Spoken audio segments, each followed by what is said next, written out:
Hello students and welcome to the Energy Lab. This is a pendulum lab and it is about converting potential energy into kinetic energy and conserving energy. Please remember that energy is neither created nor destroyed, it is only transformed. To start this lab, you need to first read the Explore Student Guide. There are 2 pages, well there's actually a front and a back. After you read the front and back, you're going to use the information that you learned and you're going to fill out this chart. You're going to compare and contrast potential and kinetic energy. All the information that you need to write down here is found in these 2 pages. Some of the content will be the same on both sides because some things about potential energy are exactly the same as they are for kinetic energy. But again, you can find all of that information in both of these pages. After you complete that portion, then you will answer the questions on the back of that chart. There are 1, 2, 3, 4, 5 questions. The next thing that you're going to do is you're going to cut out these pictures. These pictures will be used to put into this chart.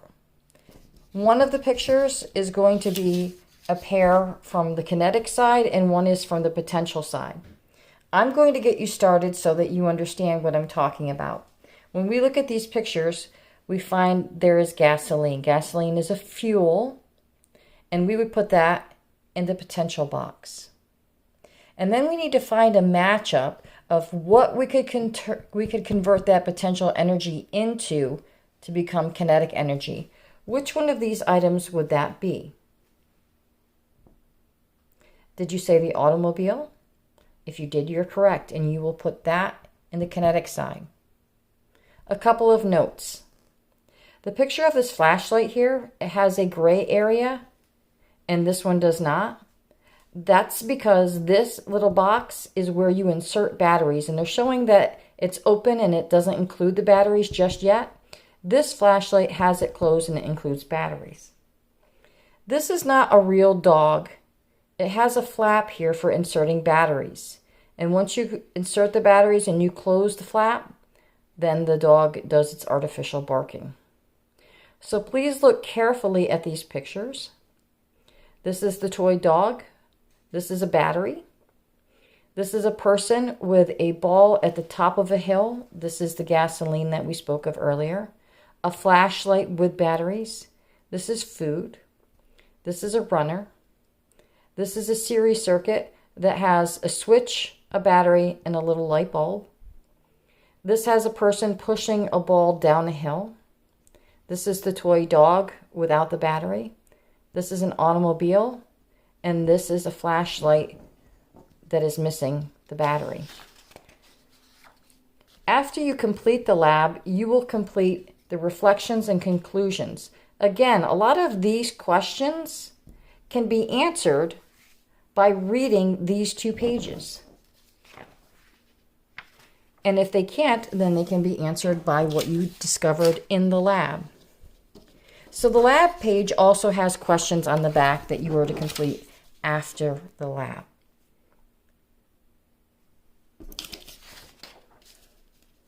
You're going to complete 3 trials of each height. And there are 4 different heights.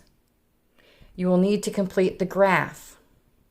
Please remember every graph needs a title, and the title can be something as simple as the effect of whatever you put for your independent, the thing that you are changing that is causing something else to change.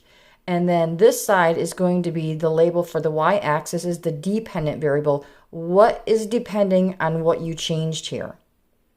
This will not change based on this, but this will change based on that. You must include the units. We're a science class. We're going to use the metric system, so we are going to be using centimeters. You can include a legend, and your legend will be different colors for the things that you're changing. What kind of graph would this be? Well, we're not charting changes over time. That would be a line graph. And we're not doing percentages of a whole. That would be a pie graph. Basically, we consider these categories. So this should be a bar graph. Now that we know all the information that we need to complete this lab, let's get started with doing our trials. Okay, scientists, we're ready to begin. This is our setup. We're using masking tape to hold the string that is holding the bob to create our pendulum. We've marked a starting spot on the floor with masking tape that we're always going to set the block at. Stick as part of our system. And we're using this meter stick because we have to pull the bob back to a height. So we want the height to start out with the base at 10 centimeters. And we're going to release it, hit the block, and measure the distance. So let's measure the distance from the edge of the tape to the outer edge of the block, the farthest edge. Oh, the farthest edge. The farthest edge.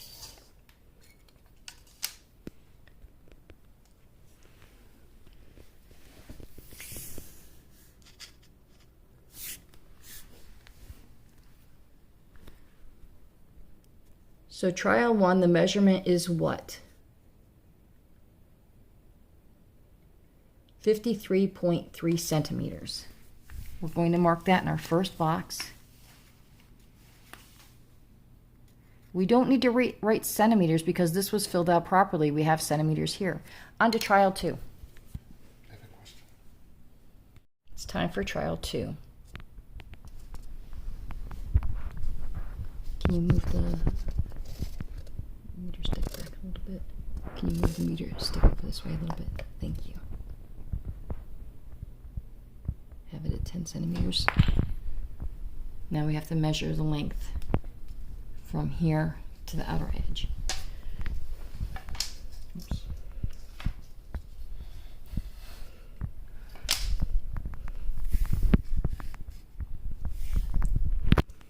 So that time we have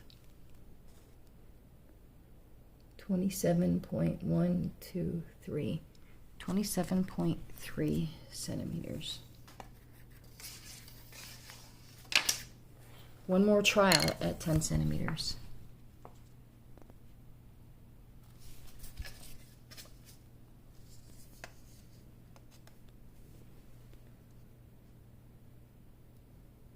Let me try holding it this way.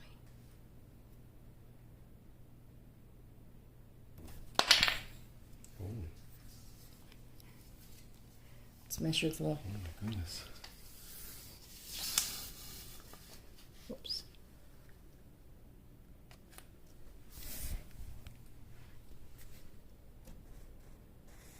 That time it was 71.2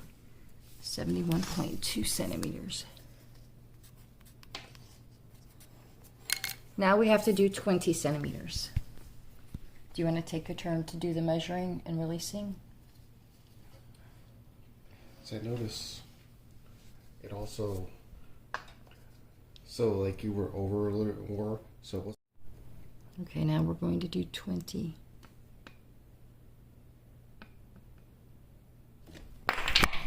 Oops, sorry about that, scientists.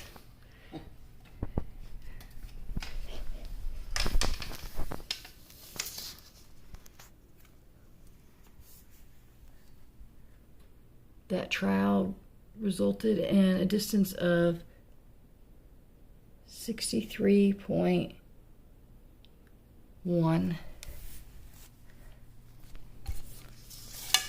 63.1.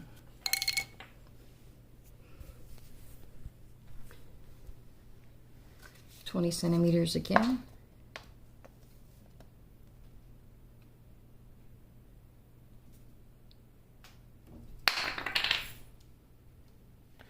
Okay, let's measure. So if this went beyond 99, so that's 100, we're going to mark. Can you hold this? Sure. Thanks.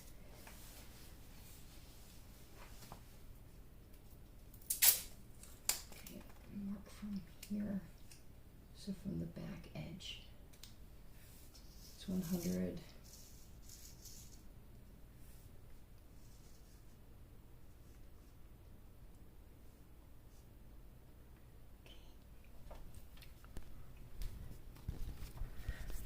So the distance that time was 121.6.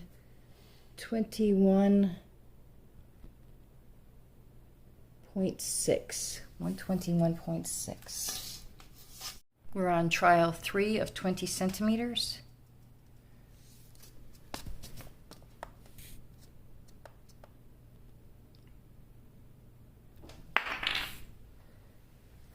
Take that measurement.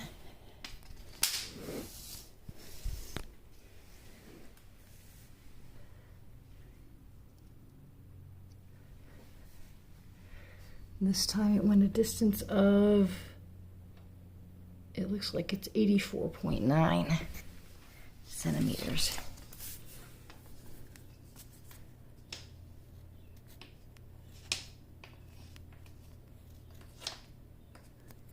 Now we're going to do 3 trials of 30 centimeters.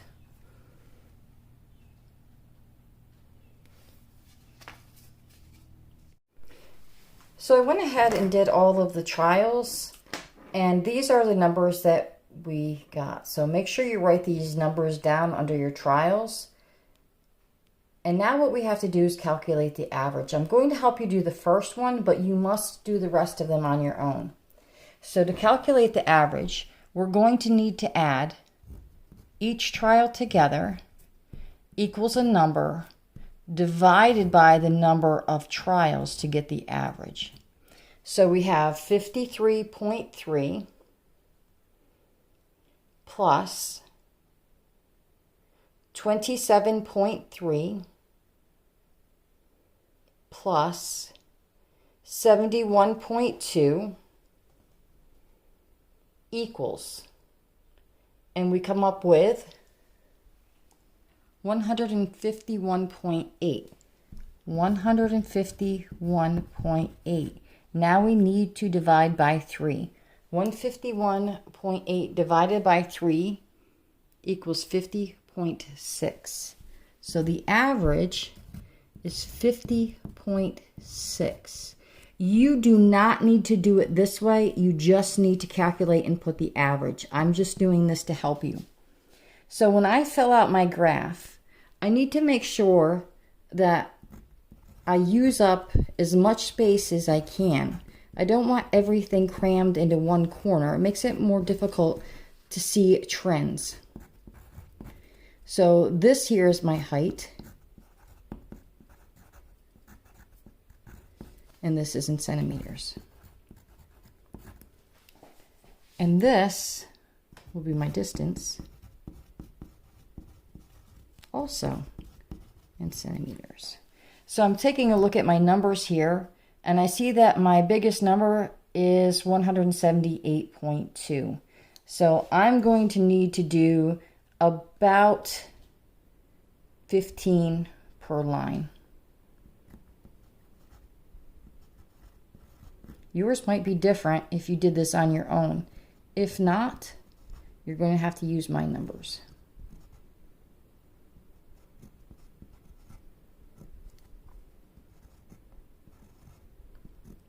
Now I'm going to stop there because I want to show you how to graph this. And please remember to put a title on here.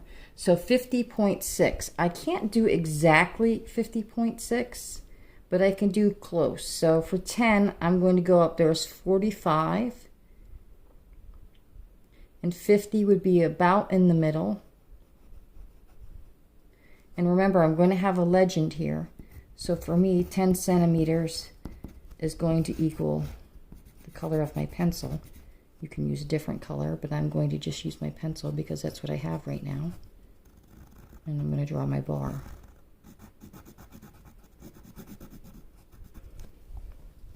And just continue to do that with the averages.